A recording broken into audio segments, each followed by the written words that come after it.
Hi, everyone.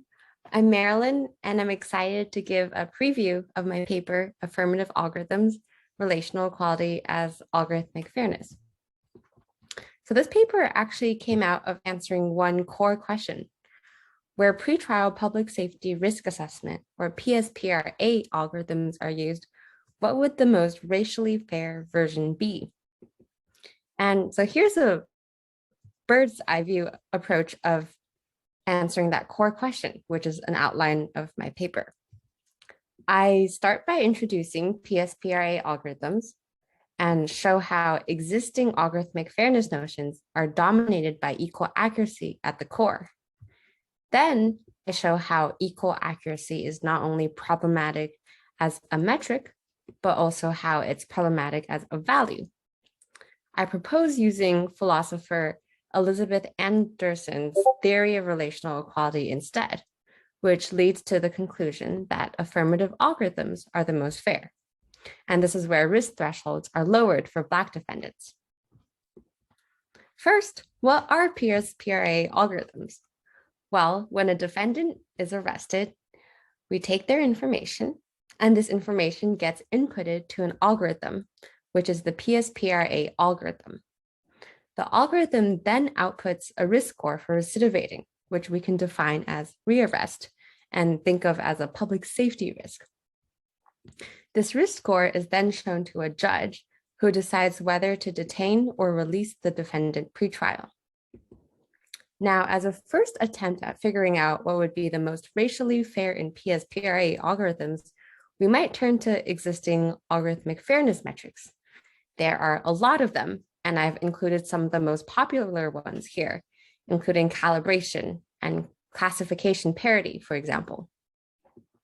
In fact, I argue that most equalize some variation of accuracy at the core.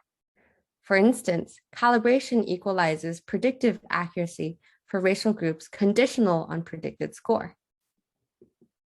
But it's a problem that most current statistical fairness measures rely on equalizing accuracy at the core because equalizing accuracy is unsatisfactory as both a metric and a value. So we can think of this as equalizing accuracy being problematic on both procedural justice and substantive justice grounds. As a metric, measuring accuracy itself is problematic. This is because accuracy means we need to know whether a defendant was actually high risk for recidivating, but that often means measuring recidivism, which is fraught because of racial bias in police arrests. Second, measuring accuracy of predicting who will recidivate pretrial is too short of a time horizon. Part of the reason we want to accurately predict who will recidivate and detain them before their trial is that we care about public safety. And public safety seems secure if we incarcerate people before their trial.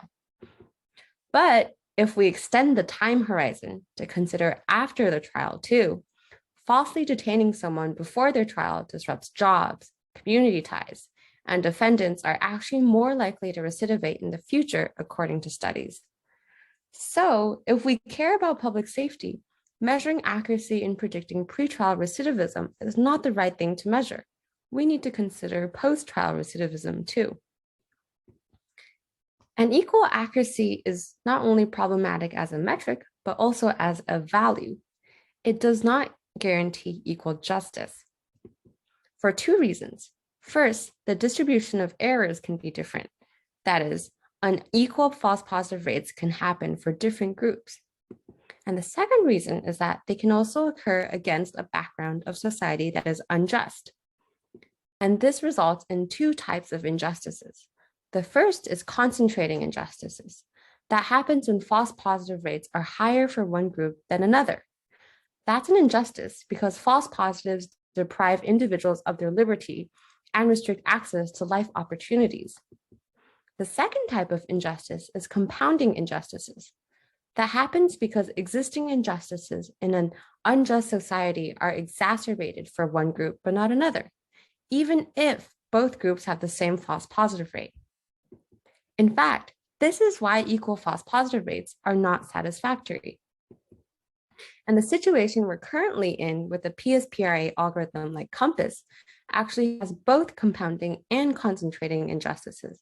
And that's why even if we have equal accuracy, equal justice is not served. At this point, we may think that even though equal accuracy is not perfect because it doesn't always achieve equal justice, maybe it's still the best of what we have because it maximizes individual liberty and public safety. And those are the main two things we care about, right? But actually, there is room for other values we care about beyond public safety and individual liberty in criminal justice contexts. For instance, we could further increase public safety by having spouses testify against each other, or trying someone for the same crime twice, or searching without a search warrant. But we don't, because we care about marriage as an institution, we care about protecting individuals from excessive state power, and we also care about privacy. So I've given reasons to believe that many of the current statistical fairness notions, which are rooted in equal accuracy, are not satisfactory. This is for both procedural and substantive justice reasons.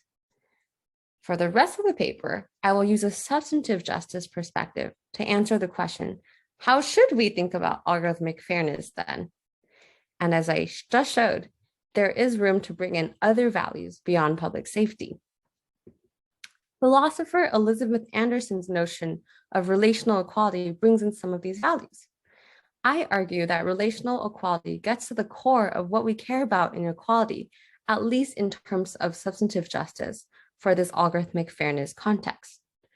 Anderson says that certain basic capabilities are needed for us to relate as moral equals in a democracy. These basic capabilities are relevant to our roles as humans, as participants in a system of social cooperation, and as citizens.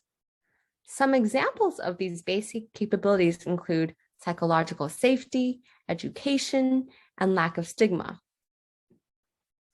Pretrial detention lowers access to these basic capabilities on all three spheres of existence. For example, on the human level, jail violence impedes physical safety. On the system of social cooperation level, job loss impedes access to economic opportunities. And on the citizen level, incarceration impedes access to the ability to vote.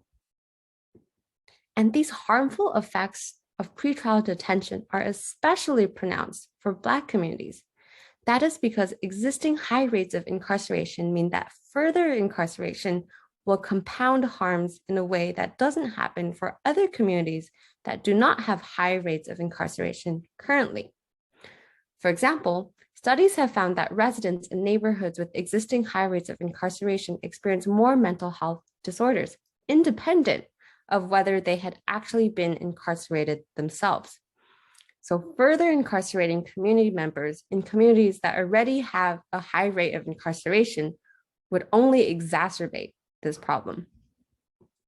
And because of that, relational equality as algorithmic fairness means Pspra algorithms with a risk threshold that is more lenient for Black defendants. And that's an affirmative algorithm. So this may seem procedurally unjust because a Black defendant will essentially receive a lower risk score compared to a white defendant who is facially similar otherwise. But that's okay because we're coming from a substantive justice perspective.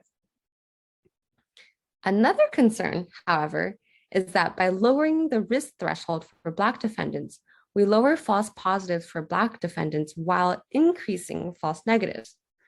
So lowering the false positive rate seems to make sense from a relational equality perspective, because restricted individual liberty from false positives creates barriers to the capabilities needed for relational equality. But why is increasing false negatives justifiable? Well, first, more false negatives doesn't necessarily mean more public safety risks. As we discussed earlier, false positives also carry public safety risks. So the public safety risks introduced by false negatives may in fact be offset by the public safety risks avoided by lowering false positives.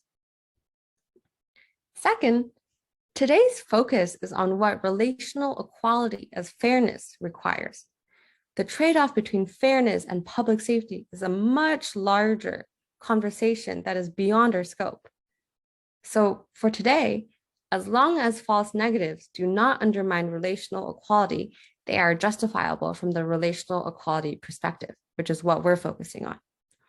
And so many studies show that public safety risks from recidivism are actually minimal and mostly non-violent offenses, such as shoplifting.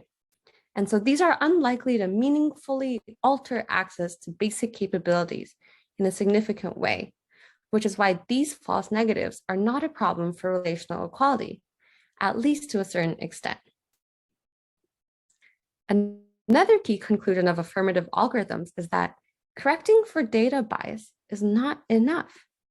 Relational equality as fairness means that the risk threshold must be lowered to overcorrect for data bias.